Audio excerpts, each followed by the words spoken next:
आज जो यहाँ पर गेस्ट है अभी बैक स्टेज में, उनकी जो एज है वो ऑलमोस्ट आप लोगों की एज के बराबर है, लेकिन उनके जो सब्सक्राइबर्स है यूट्यूब पे वो 1.5 मिलियन से भी ज्यादा है। So let's give an energetic and warm welcome to the one and only Shobhit निर्वाण।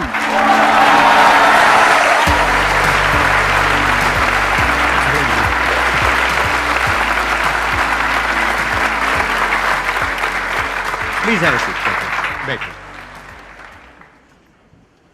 सर मैंने अपनी 11th-12th कोटा से करी है, जेई की तैयारी जो करी थी, और उस समय करी थी जब स्मार्टफोन्स इतने बच्चों के हाथ में नहीं थे कॉमन। तो हमारे पूरे हॉस्टल में ना सिर्फ 2-3 ही बच्चे होते थे जिनके पास स्मार्टफोन होता था। तो अगर हमें कोई सर की वीडियो देखनी है, कोई और मोटिवेशनल या कोई पढ़ाई की वीडियो देखनी है तो उनसे मांगना होता है। पर अगर हम उनसे ये बोल के मांगे कि हमें मोटिवेशनल वीडियो देखनी है, पढ़ाई की देखनी है, तो वो नहीं देंगे, क्योंकि भाई सामने वाले की तरक्की किसको अच्छी लगती है। तो हमें उनसे ये बोल के लेना पड़ता था कि यार मेरे को गेम खेलना है या मेरे को मूवी देखनी है तो दे दे। तो मैं उनसे बोलता था कि यार मेरे को गेम खेलना है, फ़ोन दे दे, तो मेरे को फ़ोन दे देते थे। अब ऐसा रहता था कि मैं एक टैब में तो आपकी वीडियो चल रही है और एक टैब में गेम चला रखा है मैंने, कि अगर वो आ गया तो मैं टैब स्विच कर लूँ। तो अब सिनेरियो देखो कैसा चलता था, एक तरफ चल रहा है आसान है, वो आ गया हाँ भाई आसान है, मार मार मार। सर मजाक से हटके मतलब जो इम्पैक्ट आपने हम जैसे बच्चों पे और बाकी करोड़ों बच्चों पे डाला है ना, उसके लिए थैंक यू। तो मतलब बहुत छोटा सा वर्ड है, सैल्यूट है sir, love you sir. Most welcome, most welcome. आपने मेरी जितनी भी वीडियोस देखी उसमें से फेवरेट कौन सी है आपकी? सर आपकी एक 10 बिजनेस वाली सीरीज है जिसमें 10-11 वीडियोस हैं, वो मेरे को बहुत, क्योंकि हम एक ऐसी फैमिली से मैं आता हूँ जिसमें कि सब जॉब वाले हैं, है ना, किसी की सरकारी जॉब है, तो बिजनेस बिल्कुल भी नहीं है। पर मैं इस चीज़ में घुसा तो मेरे को कोई ऐसा चाहिए था जो मेरे को कुछ कुछ चीज़ें बता पाए। एक वीडियो थी आपकी, उसमें आपने बोला था कि सामने वाले आपको 1 रुपया भी दे रहा है ना तो उसको काम 1 लाख का करके दो। ये लाइन बहुत ज़्यादा मेरे को इम्पैक्ट करी। मैंने स्टूडियो पे सामने ऐसे लिख ली थी कि यार बच्चों से चाहे मैं 1 भी रुपया नहीं ले रहा हूँ पर उनको काम ऐसा करके दूंगा। फिर मैंने एक iPad लिया, उस पर इलस्ट्रेशंस वाली पूरे नोट्स मैं खुद बैठ बैठ के उन नोट्स को बनाता था। तो वो इस समय काफ़ी बच्चे उसको यूज़ करते हैं। कोई भी बच्चा कमेंट में लिखता है ना सर, नहीं यार मैं भैया ही सही हूँ। मुझे ऐसा लगता है कि आप अमन दत्तरवाल से काफी इंस्पायर्ड हैं, क्योंकि अमन को भी लोग भैया बोलते हैं। हाँ। और वो जिस तरह से कर रहे हैं आप भी काफी हद तक उस तरह से कर रहे हैं। उसी तरह से तो उनकी आपने काफी वीडियोस देखी होंगी। काफी उनकी क्लास 12th और कॉलेज उससे है। मैं थोड़ी छोटी क्लासेस, क्लास 10th हो गई, 11th हो गए, इसमें ज्यादा फोकस रखता हूँ। तो वही है, उनको भी सब भैया कहते हैं। तो मैंने कहा ठीक है। मेरे कॉलेज में बच्चे मजाक उड़ाते हैं कि तेरी तो रहने दे, तू शादी नहीं हो पाएगी, तेरा तो जगत भैया है तू।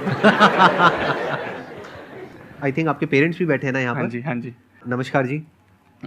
आप लोगों को कैसा लग रहा है यहाँ पर आकर के? सर आज इतना अच्छा कर रहे हैं। बिल्कुल सुनना इस टाइम दिमाग। अच्छा। मतलब यकीन ही नहीं होता है कि यकीन नहीं ये होता कहाँ क्या, मतलब कभी ऐसा सोचा ही नहीं होगा। आते हुए इसको कहती शोभित मेरी फोटो खिंचाना सर के साथ है।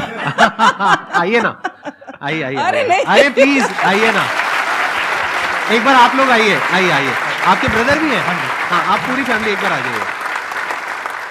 नमस्कार जी। नमस्कार जी।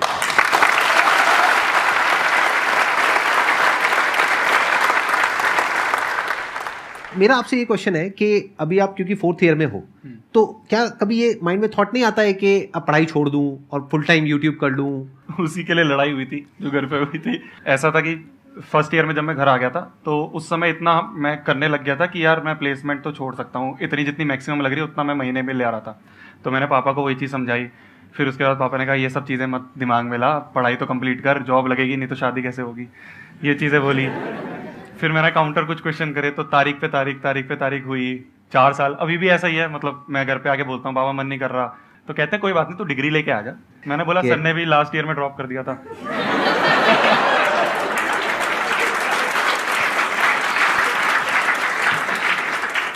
तो मेरे अंदर ना इस वक्त 2 इंसान हैं। एक 20 साल का लड़का जो कहता है अरे छोड़ना, पढ़ाई वढ़ाई में क्या पढ़ा है, और एक है एज पेरेंट, क्योंकि अब मैं खुद भी एक पेरेंट हूँ। तो एज पेरेंट अगर मैं आपको सलाह दूंगा तो मैं यही कहूंगा कि डिग्री ले लो, उसके बाद में बेशक आप फिर जो करना है करो, आपकी मर्जी, राइट? ऐसे ही आई थिंक आपके पेरेंट्स भी बोलते होंगे। आप में से किसी के माइंड में अगर कोई क्वेश्चन आ रहा है जो आप इनसे पूछना चाहते हैं तो आप अपना हाथ ऊपर कर सकते हैं, उसके बाद में हम क्वेश्चन आंसर शुरू कर सकते हैं। मेरा क्वेश्चन शोभित भैया से है कि भैया आप जब 1 लाख सब्सक्राइबर थे तब से मैंने आपको देखना शुरू करा और अब तक आप वही हो जो पहले थे, मतलब बिल्कुल सेम वही फीलिंग आती है देखते वक्त भी। इतने सारे व्यूज़ हैं आपके चैनल पे, इतनी बड़ी इमेज है, तो मतलब हम सेम रहें ताकि कंसिस्टेंट रहें और वीडियो डालते रहें और इंस्पायर करते रहें यूथ। मतलब इसमें जो सबसे ज़्यादा हाथ रहेगा वो रहेगा मम्मी पापा का, यही है जो कहते हैं नहीं नहीं बस में जा, क्या ज़्यादा हीरो बन गया है, कैब करेगा। यही है जो कहते हैं नहीं ऑटो में साथ में बैठ। एक चीज़ है, जब मैं कॉलेज छोड़ने की सोच रहा था उस समय मैंने काफ़ी और चीज़ें दिमाग में रखी कि यार मैंने काफ़ी फाउंडर से बात करी, तो उन्होंने ये बोला कि यार शोभित तू ठीक है छोड़ दे, पर तू अपनी रूट्स को जब भूल जाएगा ना और तू सोचेगा कि मैं अब ऊपर लेवल पे चला गया हूँ और मान ले 1% कभी वापस हम नीचे आने वाले लेवल पे आ गए, तो फिर ये साथ वाले दोस्त नहीं रहेंगे। तेरे को जो ज़मीन पे रखेंगे ना, पेरेंट्स है, रिश्तेदार हैं या फिर भाई बहन है, ये सभी रखेंगे। तो कोशिश ये रखो कि यार जो भी चीज़ें हैं वो डिस्कस करते रहो आप अपने पेरेंट्स से, और कोई और वेल विशर है जो आपको लगता है कि यार ये मेंटर है, तो उनके साथ कनेक्टेड रहो। वो हमेशा हर पॉइंट पे कहेंगे कि यार नहीं नहीं तू नीचे रह नीचे रह। मैं एक पॉइंट पे अभी सेमिनार के लिए गया था, तो मैंने कहा पापा वो थोड़ा सा मेरे को ना ऐसे फील होता है, कुछ बॉडीगार्ड्स रख लेते हैं। तो पापा ने कहा हम हैं साथ में, हम बचा लेंगे कुछ होगा तो वही है कि कोई पॉइंट पे अगर तुम्हें ऐसा घमंड वाली फीलिंग आ रही होती है ना, तो जो आसपास वाले लोग हैं वो नीचे कर देंगे। यही पॉइंट है जो साथ में रहता है।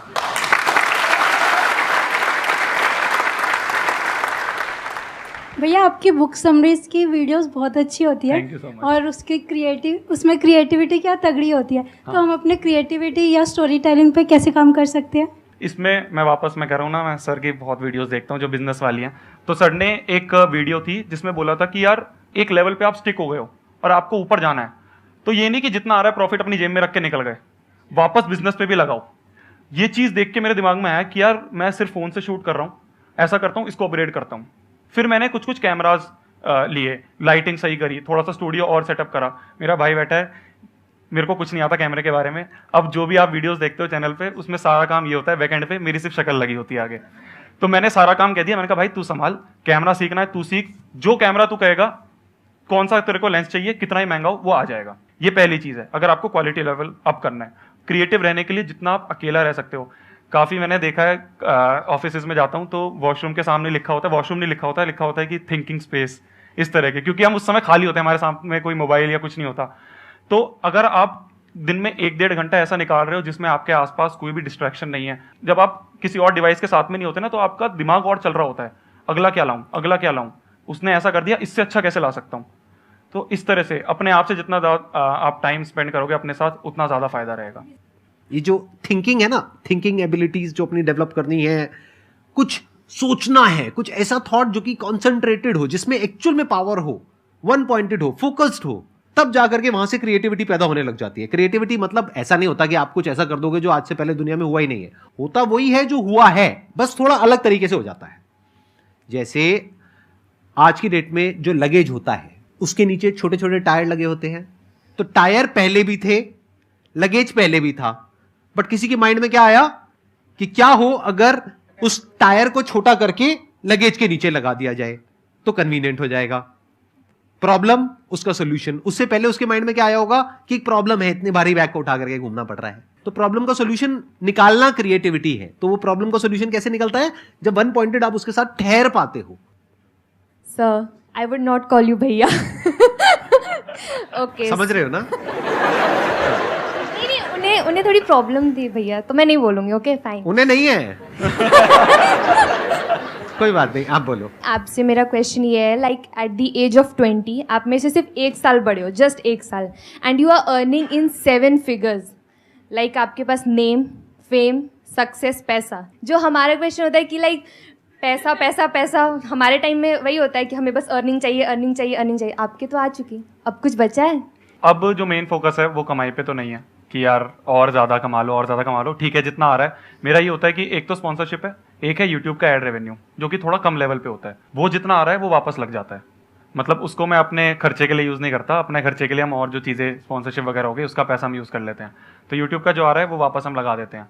बाकी दूसरा मेरा ये गोल है, जैसे जो मीटअप हम कर रहे हैं, ऑल इंडिया मीटअप जो कर रहे हैं, वो अभी तो 11 सिटीज़ तक करा है। अब मैं चाहता हूँ और जितने ज़्यादा बच्चों से मिल सकता हूँ, क्योंकि स्क्रीन पे क्या होता है ना सर, मतलब वो कनेक्शन नहीं होता। ठीक है हम कैमरे पे बोल रहे हैं, आगे बच्चे कमेंट कर रहे हैं, पर पता नहीं होता वो कमेंट बच्चे ही कर रहे हैं या फिर किसी कंपनी ने बिठा रखा है कि इसको गालियां दे दो। तो वो ऐसा भी होता है, स्पैम अकाउंट्स होते हैं, वो मेरे को नहीं पता चलता। तो अभी जब मैं बच्चों से मिला ना, एक जगह थे कोटा में हम गए थे, जिस इंस्टीट्यूट में मैं पढ़ा हूँ उन्होंने ही मेरे को इन्वाइट करा कि आप आके बोलो। तो वहाँ पे अराउंड 3000 बच्चे थे। तो वहाँ पे जो लेवल जो मिला ना वो पैसों से नहीं मिल सकता, मेरा ये मानना है। तो इसी तरह से मैं चाहता हूँ, और जैसे सर ने सेशंस करते हैं ऐसे ही मैं चाहता हूँ और बच्चों से हम जा के मिलें, अब और बड़े लेवल पे करने की सोच रहे हैं। और अब तो बचा कुछ आप यहाँ पर भी आ गए। अब तो मेरे को नहीं पता इससे ऊपर और क्या रह गया आपके लिए। ये सबसे ऊपर है मेरे लिए तो। मैं मजाक कर रहा था, नहीं आप नहीं सीरियस हो गए। नहीं सर, एक्सपेक्टेड नहीं था कि रिप्लाई आ जाएगा।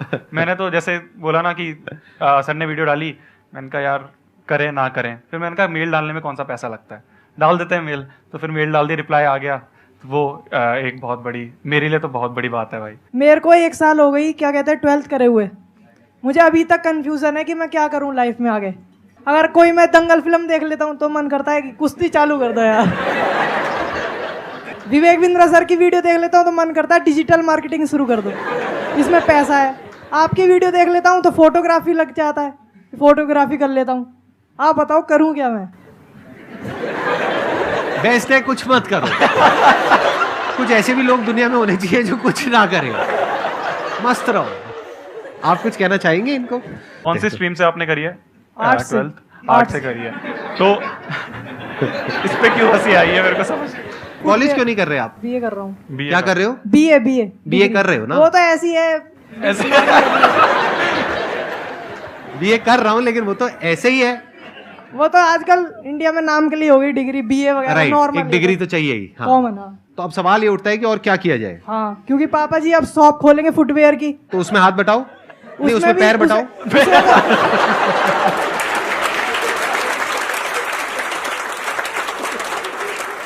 तो शादी के बारे में घर वाले क्या कहते हैं आपको? मतलब आपके घर वाले आपकी शादी के बारे में सोच रहे हैं अभी या नहीं सोच रहे हैं? सर मम्मी पापा तो कहेंगे ही शादी के लिए, लेकिन मुझे तो सोचना पड़ेगा ना, थोड़ा- बीवी बच्चे पालने के लिए भी तो पैसा ही चाहिए। ये आपको किसने कह दिया? क्योंकि आजकल जो बीवी होती है वो भी तो पढ़ी लिखी होती है, हो सकता है वही पैसे कमा लेगी। सर अगर नसीब ऐसा वो पढ़ मतलब जॉब वाली ना निकली तो।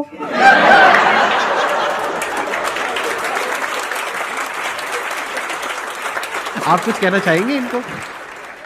अभी मैं रिसेंटली एक फैक्ट्री में गया था, मेरे रिश्तेदार हैं तो उनके ही कनेक्शन में है वो फैक्ट्री, तो मैं वहां पे गया। वहां पे जो उनके ओनर थे वो उनके पापा ने शुरू करी थी फैक्ट्री, बट अभी उनका बेटा बैठ रहा है जो कि उसको डिजिटल लेके जा रहा है।